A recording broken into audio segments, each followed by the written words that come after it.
Trump جیسے بندے کے سامنے بھی وہ وہاں بیٹھ کر اپنے ملک کی بات کر رہا تھا کہ اس میں تھوڑی بہت تو اتنی سیلف رسپیکٹ تھی کہ وہ اپنے ملک کے لیے بات کر رہا تھا. تو یہاں کیا صورتحال ہے؟ یہاں یہ صورتحال ہے کہ آپ میں اتنی سی بھی سیلف رسپیکٹ نہیں ہے. یہ وہی احسن اقبال صاحب ہیں کہ جن کو میکڈونلڈس کے ایک ریسٹورینٹ میں کچھ لوگوں نے آ کے ہوٹ کیا یا ان کو احساس دلانے کی کوشش کی, تو انہوں نے پوری فیملی کو بلوا کر ہراساں کروا کے ان سے معافیاں منگوائی تھیں. یہ واقعہ آپ کو یاد ہے نا؟ اور اس کے بعد آج یہ صورتحال ہے کہ آپ باہر کسی دنیا کے ملک میں جا رہے ہیں تو آپ کو سامنے بٹھا کر یہ باتیں آپ کے منہ پر ماری جا رہی ہیں. لیکن آگے سے احسن اقبال صاحب مسکرا رہے ہیں, بڑے جھٹائی کے ساتھ چہرے پہ ایسی مسکراہٹ لا کر اور سر ہلا رہے ہیں کہ جناب جیسے بڑا انجوائے کر رہے ہیں. اور ان کے ساتھ بھی جو لوگ شرکا موجود ہیں وہ بھی ہنس رہے ہیں, مسکرا رہے ہیں, بلکہ باقاعدہ ہنسی کی آواز آتی ہے ہال میں, جہاں پہ وہ یہ بات کہتا ہے کہ جی 272 میں سے 17 سیٹیں جیتی ہیں اور گورنمنٹ بنا کے بیٹھے ہوئے ہیں. اور اس کے اوپر بجائے کہ آپ شرمندہ ہوں, بجائے کہ آپ کو کوئی سبکی کا سامنا ہو, الٹا مسکرا رہے. لیکن بنتا یہی تھا کیونکہ ظاہر ہے وہاں پر آپ کو پھر تھوڑا سا ایسے ہی ایکسپریشنز دینے پڑتے ہیں کہ جناب آپ کہہ رہے ہو ہمیں کوئی فرق نہیں پڑتا, جو مرضی کر لو. تو ایسی ہی صورتحال تھی. یہ وہ صاحب ہیں جن کو پلاننگ کا منسٹر بنایا گیا. یہ وہ صاحب ہیں جو کہ نون لیگ کے پڑھے لکھے لوگوں میں شامل ہوتے ہیں, جن کو نون لیگ کا ارسطو یا پتہ نہیں کیا کیا کہا جاتا ہے کہ جی یہ بڑی وہ لوگ ہیں, خواجہ سعد رفیق ہوں یا یہ احسن اقبال صاحب ہوں, یہ وہ لوگ ہیں جن کو لوگ رسپیکٹ کرتے ہیں کہ جی انہوں نے مشرف دور میں جمہوریت کی بڑی لڑائی لڑی تھی. اور یہ وہ لوگ ہیں جو آج جمہوریت کے اوپر سب سے بڑا ڈاکہ ڈال کر بیٹھے ہوئے ہیں. تو یہ ان کو جو نیم اور شیم ہے, یہ جہاں جا رہے ہیں وہ ان کے ساتھ ان کا پیچھا کرے گا. تو یہ جو ہے یہ ایک آج واقعہ پیش آیا ہے اور کافی یہ سوشل میڈیا پر وائرل بھی ہے. لیکن کیا آپ یہ سمجھتے ہیں کہ وہ اس کے اوپر واپس آئیں گے وطن تو کہیں گے کہ مجھے نہیں یہ جو ہے بے عزتی کی زندگی جینی, تو یہ لیں پکڑیں میں استعفیٰ دے رہا ہوں؟ وہ ایسا کچھ نہیں کریں گے. تو آپ بالکل مطمئن رہیں کہ وہ آ کر یہاں بتائیں گے کہ جناب یہ پی ٹی آئی نے پیسے دے کر لابنگ کر کے ایک بندے کو خرید کر اس کے منہ سے جان بوجھ کر یہ سارا جو تھا وہ پلان ڈرامہ کروایا تھا. یہ ان کا ایک پیٹ آج کل کا جملہ ہے.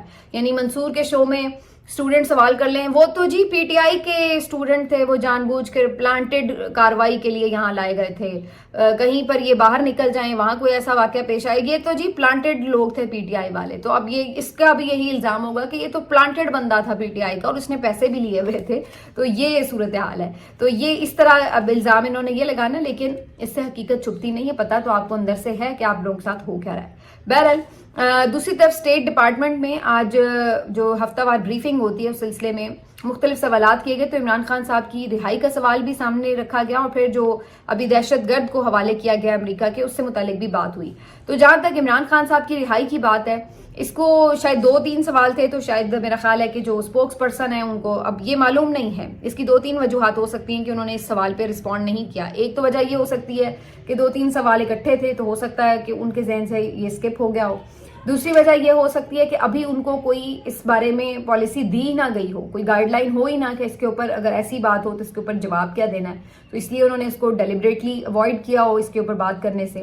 اور تیسری بات یہ کہ بعض اوقات آپ کے پاس پالیسی ہوتی بھی ہے لیکن آپ اس کو اوپنلی ڈسکس نہیں کر رہے ہوتے, کیونکہ اس سے پھر یہ تاثر جاتا ہے کہ جناب آپ ڈائریکٹلی ممالک کے معاملات میں انٹرفیئر کر رہے ہیں اس طرح. تو بعض اوقات یہ بھی ایک وجہ ہو سکتی ہے. بہرحال ان تینوں میں سے جو بھی وجہ ہو, بات یہ ہے کہ جو اسٹیٹ ڈپارٹمنٹ کی اسپوکس پرسن ہے خاتون, ان سے جب سوال کیا گیا تو انہوں نے عمران خان صاحب کی رہائی سے متعلق جو ہے وہ کوئی خاص جواب نہیں دیا. اس کو بالکل انہوں نے ٹچ ہی نہیں کیا. اس کے بعد پھر سے ہاں چونکہ دہشت گرد ہینڈ اوور کرنے کا جو معاملہ تھا اس پہ بھی سوال ہوا تھا, تو انہوں نے ایک دفعہ پھر سے کہا کہ جی بالکل ہم نے پاکستان کا شکریہ بھی ادا کیا اور یہ جو معاملہ تھا وہ ہوا. اچھا, اس کے اوپر پھر سے شروع ہو گئے حکومتی لوگ بغلیں بجانے کے. دیکھیں جی اسٹیٹ ڈپارٹمنٹ کی تو ترجیحات میں ہی کہیں نہیں ہے, اسی لیے تو بریفنگ میں عمران خان صاحب سے متعلق سوال کا جواب دینا بھی انہوں نے پسند نہیں کیا اور اسے ڈیلیبریٹلی اگنور کیا. ہم تو پہلے ہی کہہ رہے ہیں کہ آپ فضول میں یہ سوچ کے بیٹھے ہوئے تھے کہ جی ٹرمپ آئے گا تو وہ کچھ اثر و رسوخ استعمال کرے گا. ایسا کچھ نہیں ہے. جو ممالک کے تعلقات ہیں وہ ممالک کے ساتھ, گورنمنٹس کے ساتھ ہوتے ہیں, وہ شخصیات کے ساتھ نہیں ہوا کرتے وغیرہ وغیرہ. تو وہ پھر قصہ کہانی دوبارہ شروع ہو گئی ہے. ممکن ہے اس بات میں میں اس کو مکمل طور پہ رد نہیں کری کہ جی ضروری نہیں ہے کہ واقعی اس سلسلے میں ٹرمپ جو ہے وہ براہ راست آ کر کوئی بات کریں, لیکن یہ ضرور ہے کہ کچھ نہ کچھ جو چیزیں ہیں اس کے متعلق خبریں آ رہی ہیں. ابھی عمران ریاض بھائی کا بھی ایک کلپ کافی وائرل ہوا ہوا ہے جس میں وہ یہ بتا رہے ہیں کہ جو ولسن نے جو اپنی قرارداد تھی وہ تیار کر لی ہے اور اب ایک اور قرارداد بھی وہ تیار کر رہے ہیں. یہ سب جو دونوں قراردادیں ہیں بیسکلی یہ آفیشلز کے اوپر پابندیوں سے متعلق ہیں. تو اگر یہ چیزیں آتی ہیں تو آٹومیٹکلی اس کے اوپر یقیناً ایک پریشر تو آتا ہے نا پھر گورنمنٹ کے اوپر کہ جناب آپ یہ چیزیں ظلم فسطائیت یہ بند نہیں کر رہے تو پھر ہم آپ کو اپنے ملک میں الاؤ نہیں کر رہے. بہرحال یہ الگ ایک معاملہ ہے. لیکن دوسرا ایک الگ معاملہ بھی ہے وہ یہ کہ ٹیررزم میں جو اس وقت صورتحال ہے پاکستان دوسرے نمبر پر آ گیا ہے دہشت گردی سے متاثرہ جو ممالک ہیں ان میں.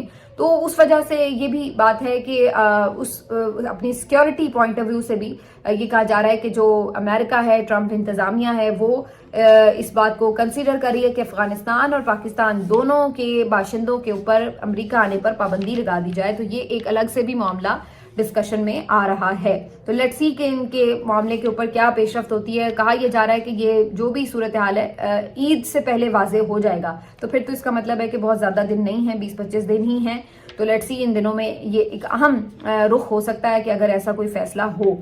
اس سے آگے بڑھتے ہوئے آپ کو یہ بتائیں کہ جو ہم بات کر رہے ہیں بنیادی طور پر کہ جی فسطائیت بند نہیں ہو رہی تو یہ آپ کے جو پی ٹی آئی کے لیڈرز ہیں جو ان کے ایم پی ایز ہیں جو ان کے ٹکٹ ہولڈرز ہیں جو ایکٹیو ممبرز ہیں ان کے خلاف تو ایک کریک ڈاؤن ہم دیکھ ہی رہے ہیں مسلسل. لیکن سوشل میڈیا کے بھی جو ان کے ایکٹیوسٹ ہیں وہ بھی محفوظ نہیں ہیں اور خاص طور پر جو پاکستان میں موجود ہیں وہ تو پھر جہاں ان کو لگ جاتا ہے موقع ہاتھ اور یہ فوری طور پر کوشش کرتے ہیں کہ ان کو خاموش کرا سکیں. تو شہر بانو صاحبہ جو ہے یہ ایک ننھی کارکن ہیں پی ٹی آئی کی جو کہ آپ کو ہر جلسے جلوس احتجاج پر بھی نظر آتی ہیں اور اس کے ساتھ ساتھ سوشل میڈیا پر بھی ایکٹیو نظر آتی ہیں. تو حالانکہ یہ بہت کم عمر ہیں لیکن بہت زیادہ ان کی جو کلیئرٹی ہے پولیٹیکل تھاٹس میں یہ بڑی حیران کن ہے. کسی کی کوئی بھی چوائس ہو سکتی ہے کوئی بھی سیاسی جماعت کوئی بھی پارٹی لیڈر لیکن جس بھی پارٹی لیڈر کے ساتھ آپ کی کوئی کمٹمنٹ ہو وہ اتنی کم عمر میں اتنا سیریس بچے عام طور پر نہیں لیتے ان چیزوں کو. لیکن شہر بانو جو ہے یہ ایک یونیک کیس ہے اس لحاظ سے کہ یہ اتنی کلیئرٹی کے ساتھ اپنے نظریے کے ساتھ کھڑی ہوئی ہیں اور نہ صرف یہ کہ اپنی پارٹی کو سوشل میڈیا کے اوپر ریپرزینٹ کرتی ہیں اس کا دفاع کرتی ہیں اس سے متعلق بات کرتی ہیں بلکہ گراؤنڈ پر بھی میں نے دیکھا ہے کہ ہمیشہ یہ پہنچتی ہیں. تو یہ بہت سارے ایسے لوگ جو گراؤنڈ پر نہیں آتے ان کے لیے بھی ایک مثال ہے کہ یہ بچی جو ہے یہ اتنی کمیٹڈ ہے اپنے کاز کے ساتھ اپنے لیڈر کے ساتھ کہ یہ ہر احتجاج میں بھی پہنچتی ہے. بہرحال شہر بانو صاحبہ بہت سی فلاحی کام بھی کر رہی ہوتی ہیں سوشل ویلفیئر کی ایکٹیویٹیز بھی میں نے دیکھا اکثر ان کی سوشل میڈیا پہ پروفائل میں کہ یہ مختلف ضرورت مند لوگوں کی مدد کرنا بھی چاہتی ہیں اور سلسلے میں مختلف یہ ایکٹیویٹیز کرتی رہتی ہیں. تو اس لحاظ سے بھی بڑی ماشاءاللہ قابل ستائش یہ ہونہار اسٹوڈنٹ ہیں. تو شہر بانو نے ایک ویڈیو اپنی جو ہے وہ پوسٹ کی ہے ایکس کے اوپر جس میں وہ بتا رہی ہیں کہ ان کے جو گھر کے اوپر سرگودا میں یہ رہائش پذیر ہیں اور ان کے گھر کے اوپر سرگودا پولیس کی جانب سے اٹیک کیا گیا ہے ریڈ کیا گیا ہے. اب یہ کیا اتنی سی بچی جو ہے یہ بھی آپ کے لیے کوئی خطرے کا باعث بنی ہوئی ہے. مطلب حیران ہوں کہ 13-14 سال شاید اس کی میکسیمم عمر ہوگی بچی کی. تو کیا اتنی سی بچے سے بھی آپ کو ڈر لگتا ہے کہ اس کو بھی آپ پکڑنے کے لیے پہنچ جاتے ہیں. کوئی تھوڑی بہت شرم حیا رکھ لیں بھائی.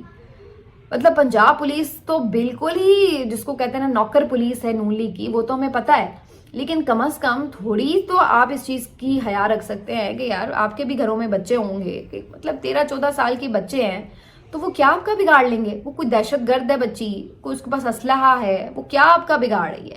اور میں نے اس بچی کو کبھی نہیں دیکھا کہ وہ کوئی ادروائز بھی کوئی غلط گفتگو کرتی ہو. بڑی تہذیب سے ہمیشہ بات کر رہی ہوتی ہے. لیکن یہاں پر تو آپ اندازہ لگائیے کہ بات کرنا ہی ایک جرم بنا دیا گیا ہے. بات کر ہی کیوں رہے ہیں اور اس کو اب جو ہے وہ ہراساں کیا جا رہا ہے. اس کی گھر ریڈ کر کے اس کے پیرنٹس کو دھمکایا گیا ہے اور بچی وہاں پہ موجود نہیں تھی اس کے بقول تو وہ شاید کوئی اریسٹ وغیرہ کا معاملہ نہیں ہوا. لیکن یہ اریسٹ کرنے کس کو آئے تھے. میں تو یہ حیران ہوں کہ یہ عجیب بات ہے کہ کیا آپ بچوں کو بھی اریسٹ کریں گے. اب مطلب ہے کہ یعنی یہ بھی ہوگا ہمارے ملک میں. ویسے تو کیے ہیں آپ نے پہلے بھی 2-3 ایسے کیسز سامنے آئے ہیں لیکن اب مطلب باقاعدہ آپ ٹارگٹ کر کے بھی یہ کام کر رہے ہیں. تو مطلب یہ تو ایک عجیب سی صورتحال ہے جس کو جتنا بھی کنڈیم کیا جائے عجیب ہے اور میں تو اس کو بالکل ایبزارب نہیں کر پا رہی. یار یہ اتنے بزدل ہو چکے ہیں اب کہ یہ بچوں سے بھی ڈرتے ہیں. مطلب حد ہے. اس سے تو بہتر ہے جا کے ڈیالہ والے کے پاؤں پکڑ لیں یار. معافی مانگ لیں آپ اس سے اگر آپ کی یہ حالت ہو گئی ہے کہ شہر بانو بھی 13-14 سال کی چھوٹی سی شہر بانو جو ہے وہ بھی آ کے اگر آپ کو خواب میں ڈرا رہی ہے تو اس سے بہتر ہے کہ آپ پھر ڈیالہ والے کے جا کے نا پاؤں ہی پکڑ لیں, یہی آپ کا حل ہے. آخر میں جی آپ کو بتا دیتے ہیں کہ جو پاکستان تحریک انصاف کے مختلف ممبرز ہیں, ان کو اسی طرح سوشل میڈیا پر پروپیگنڈا کرنے کے الزام میں JIT جو بنائی گئی تھی اس نے سب کو ہی طلب کر رکھا تھا, جس میں بیرون ملک بھی مقیم ان کے بہت سارے سوشل میڈیا کے ایکٹیوسٹ اور ساتھ ساتھ جو پارٹی لیڈرز ہیں ان کو بھی بلایا گیا ہوا تھا, طلب کیا گیا تھا, اور ساتھ ساتھ جو یہاں پر پاکستان میں موجود ہیں ان کو بھی. تو یہ اگر آپ نام پڑھیں تو آپ حیرت زدہ رہ جاتے ہیں کہ وہ پورے کے پورے ایسے لگ رہا ہے پوری پارٹی کو ہی انہوں نے نامزد کر دیا اور پوری پارٹی کو ہی بلا لیا. یہ حالت ہے ان کی. اختیار ولی صاحب PMLN کے خیبر پختونخوا سے تعلق رکھنے والے ایک بڑے جاندار لیڈر ہیں, اور بڑی انہوں نے ورکر کی سطح سے محنت کر کے یہاں تک پہنچے ہیں, اور انہوں نے الیکشن بھی لڑا تھا, لیکن چونکہ نون لیگ کا تو ویسے ہی صفایا ہوا پڑا تھا الیکشن میں, تو یہ بھی ہار گئے, نہیں جیت سکے. لیکن جہاں تک ان کی اپنی جماعت کے لیے قربانیاں اور خدمات ہیں وہ یقیناً بڑے کمیٹڈ ورکر رہے ہیں, اور نواز شریف صاحب کا انہوں نے اس طرح سے ساتھ نہیں کبھی چھوڑا.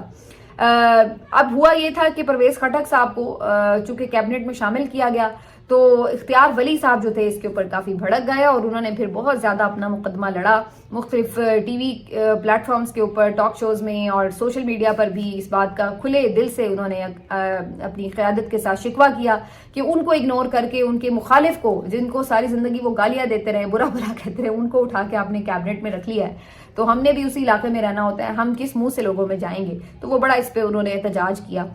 فائنلی چونکہ بندر بانٹ تو لگی ہوئی ہے, جس کو جو مرضی عہدہ دے دو, کون سا کوئی پوچھ رہا ہے آج کل. تو جناب شہباز شریف صاحب نے انہیں بلا لیا اور وہاں پہ ان کے ساتھ معاملات طے کر لیے. انہوں نے کہا کہ جی ہم آپ کا خیال کریں گے. آج یہ پتہ چلا ہے کہ ان کا وزیر اعظم کے کوآرڈینیٹر کی حیثیت سے ایک نوٹیفیکیشن جاری کر دیا گیا. اب یہ کوآرڈینیٹر کون سا عہدہ ہوتا ہے مجھے نہیں معلوم. ہمارے ٹی وی چینلز میں تو کوآرڈینیٹر جو ہے وہ ایک جاب ہوتی ہے جس میں وہ بس کال شال ملا کے دیتے ہوتے تھے لوگ, اور لائن اپ کرتے ہیں گیسٹ وغیرہ. تو مجھے نہیں پتا کہ کوآرڈینیٹر کا